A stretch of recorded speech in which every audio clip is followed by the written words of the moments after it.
करारा जवाब। किसी ने बीजेपी का नाम लिया, सब हमाम में नंगे हैं। अजीत दादा के साथ पवार साहब पिंपरी चिंचोड़ में मदद करते हैं, तो क्या हमारे नेता आदरणीय शरद पवार जी बीजेपी के हो गए? सवाल आप लोग भी सवाल करें जो बीजेपी की बात करें। 1,20,000 वोट खासदार के अंदर दिवेकर बाई लेके गई, हमारे वोट को वेस्ट किया गया। और उसके बाद कल्याण की मस्जिद के ऊपर हमला हुआ, दरगाह पे हमला हुआ। वो दरेकर भाई ने कभी मुसलमानों के लिए एक स्टेटमेंट नहीं दिया। तो अब मुसलमान को सियासी बनना पड़ेगा।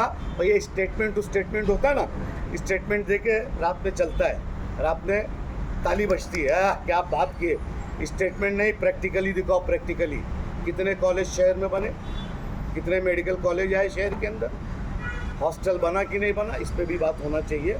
अब ये सब बस हो गया है। और जब मुमरा का डिवाइडर नहीं बन पाया ना, तो तरक्की कुछ नहीं होने वाली है। और जो दादागिरी करेगा, चाहे कोई भी पॉलिटिकल पार्टी का हो, मैं एकदम साफ बोलता हूँ कि दादागिरी किसी की भी शहर में नहीं चलेगी।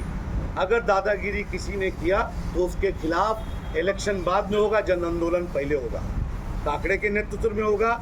अगर मैंने दादागिरी किया तो मेरे खिलाफ भी करो। गुंडागर्दी नहीं चलेगी, है ना। 1,25,000 35,000 लोग बेघर थे, सब सीएम के पास कोई नहीं गया, है ना। थोड़ी से दादागिरी हुई तो सीएम के पास जाने लगे। तो मैं बस आपको तौहीद भाई वाला मैटर बता रहे हैं आप, जो मामला हुआ था स्टेडियम पे। मुझे वो इतना नहीं मालूम है। मुझे ये मालूम है कि इसी मुद्दे को लेकर के आवाज साहब मुझे नहीं मालूम है, मुझे मालूम नहीं है। बहरहाल मैं ये बोलना चाहता हूँ कि दादागिरी नहीं चलेगी, है ना। दादागिरी बिल्कुल नहीं चलेगी भाई साहब। और ठाकरे साहब, आप निष्पक्ष रहो। अगर ऐसी दादागिरी होगी तो सबसे पहले आपके आगे, एक हिंदू के आगे एक मुसलमान का सीना सामने रहेगा। यूनुस शेख कहते हैं कि वो सैयद है, सैयद भाई साहब, सैयद अली भाई साहब, जोर से उन्होंने आवाज़ दी।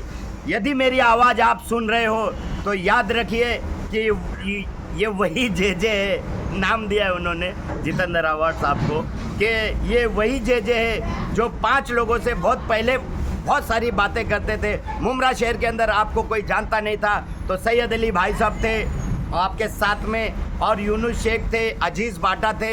हम लोगों ने ही लोगों तक पहुंचाया था। क्या सच्चाई है इसमें? कोई शक है क्या? इसमें कोई शक है? शहर का बच्चा, शहर का बूढ़ा, शहर का जवान, हर आदमी जानता है कि जब बुरे वक्त थे तो कंधे से कंधा हमारा ही था। हम लोगों ने अपनी मेहनत से आमदार बनाया। हमारे आमदार बनने के बाद मिनिस्टर बने, है ना। लेकिन जाने तो मैं इसमें पर्सनल पे नहीं जाऊँगा। उनका कहना है ये वक्त बदल गया, वक्त बदल गया, हालात बदल गए। आदमी बड़ा हो जाता है तो अक्सर मैंने ये देखा है कि जब बड़ा आदमी होता है ना, तो हर अपने वो छोटे साथियों को भूल जाता है भाई साहब। और उसको नए बिजनेसमैन मिलते हैं, नए बड़े बड़े लोग मिल जाते हैं, वो बड़े बड़े बातें करना लगता है। वो खास करके उन कार्यकर्ताओं को दबाने का, उनके बीच में आग लगाने का काम, उनसे आपस में लड़ाने का काम, ये सब होता है। फिर फिल्म बनाई जाती है, वीडियो बनाया जाता है, फिर उसको कैरेक्टर को एनालाइज वो किया जाता है, फिर उसके बारे में उल्टा सीधा बुलवाया जाता है।